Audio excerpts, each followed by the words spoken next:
বাংলাদেশ আজ কাঁদছে। হ্যাঁ, বাংলাদেশ ভালো নেই। আর আমাদের এই ভালো থাকা কেড়ে নিচ্ছে আমাদের প্রতিবেশী নামক শত্রুরা। ৮৮-র বন্যা দেখিনি, তবে ২৪-এর বন্যা দেখতে হচ্ছে। কাদের জন্য দেখতে হচ্ছে এটা কিন্তু আমাদের অজানা নয়। দেশ এমনিতেই বড় একটা ধাক্কা পার করতেছে, তার মধ্যে এই পরিকল্পিত বন্যা, যার পেছনে পুরোপুরি দায়ী আমাদের প্রতিবেশী নামক শত্রুরা। বাংলাদেশ আজ ঘুমাতে পারছে না। আমাদের অনেকেরই বিছানা শুকনা, তারপরেও আমরা ঘুমাতে পারছি না। কেন পাচ্ছি না এটা কারো অজানা নয়।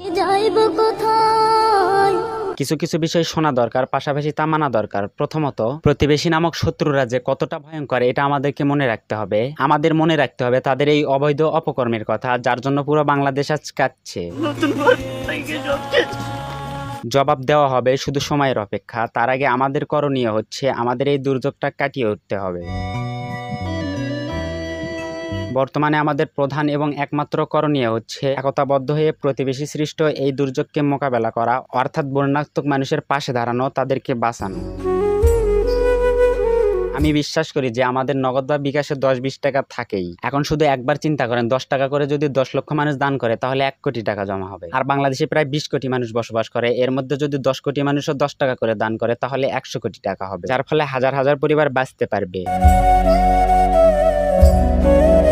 হ্যাঁ, বন্যার সময় আমরা অনেকে দান করতেছি, বন্যা থেকে আমরা বেঁচে যাব। কিন্তু একবার চিন্তা করেন, বন্যায় হাজার হাজার পথে বসা পরিবারের ভবিষ্যৎ কি হবে? তাদের কষ্টগুলো আমাদের আড়ালেই থাকবে, তাদের ভবিষ্যৎ জীবনযাপন আমাদের অজানাই থাকবে।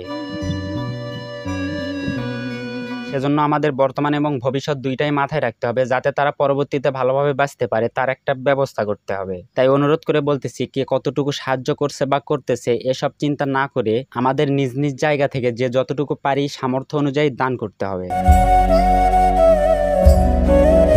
আর হ্যাঁ, সাহায্য শুধু করলেই হবে না, বিকাশে শুধু টাকা পাঠালেই হবে না, আপনাকে যাচাই করতে হবে আপনার টাকা আসলে কি বানভাসীদের কাছে পৌঁছাচ্ছে কিনা। কারণ আমরা বাঙালি তো, চোরের স্বভাব কিন্তু আমাদের যাবে না। তাই বলি একটু যাচাই বাছাই করে টাকা পাঠাবেন। আর আমি পার্সোনালি বলবো, আপনারা চাইলে আস-সুন্নাহ ফাউন্ডেশন এবং সেনাবাহিনীর মাধ্যমে পাঠাতে পারেন, অথবা বিশ্বাসযোগ্য কোনো সংস্থার মাধ্যমে পাঠাতে পারেন। আর হ্যাঁ, মনে রাখবেন আমাদের দেশ আমাদেরকেই গড়তে হবে, আমাদের সমস্যা আমাদেরকেই সমাধান করতে হবে। তাই নিজ নিজ জায়গা থেকে একটু এগিয়ে আসতে হবে। আর হ্যাঁ, আমি মনে প্রাণে বিশ্বাস করি আমার এই ভিডিওটা যারা দেখতেছেন তারা অবশ্যই দেশের এই পরিস্থিতিতে দেশের পাশে দাঁড়াবেন নিজ নিজ সামর্থ্য অনুযায়ী। অবশেষে আরেকটা কথা বলতে চাই, প্রতিবেশী নামক শত্রুদের জবাব দিতে হবে, তাই সবাইকে প্রস্তুত থাকার আহ্বান জানাচ্ছি।